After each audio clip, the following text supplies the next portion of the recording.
Magpakita ng tarasa, ng iyong tarasa.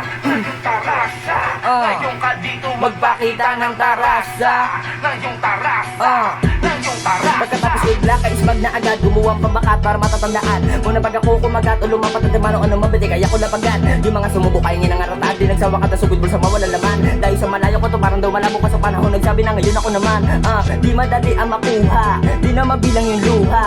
Buti kahit mataas gusto ko maabot ay hindi rin nalula. Miski ako sa sarili ko ay nagawa ko na nga rin magduda. Kaso paano pala mga plano na dapat ay panalo. Tinaya ko mula una pagka si Louie J nasa harap. Alam mo may tarasa kapag gumanap. Malagmagante mano to kadalapag. Kahit sino makaharap palagpalag. At di ko titigilan dala ko pag titigilan. Kaya di malabo na makatagos. Pag dumating na mapabilang sa mga titang karaniwan. Simula pa lang hindi pa yun tapos. Mga tulog na bulabog sa tunog ko na bago na alog. Pagkat sinabihan nila kung di ba hubog. Paano pa ngayon kung pangalan pumutok. Eh yung simpleng palakpak at paghanga di nyo malunok.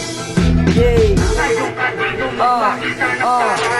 Yung taras ako naman ni Entra. Alam mo naman angs pag ako na alumetra. Malabo ka makarinig sa akin na walang kwenta. Lahat pasok ko lang medisindo na puro benga. Buti din natin galang pinalagpas. Bawang pagkakataog pinalagbag. Yung pangarap ko sa ulang pinalampas. Pati mga nasa tuga ay kinalambag. Alam ko marami dyan duda pa. Kaso ngayon baka masalo magduda ka. Kung paano ko nagawa na walang duga ha. Iba talaga pag galing mo din lupa ha. Pag bumitaw di patapon.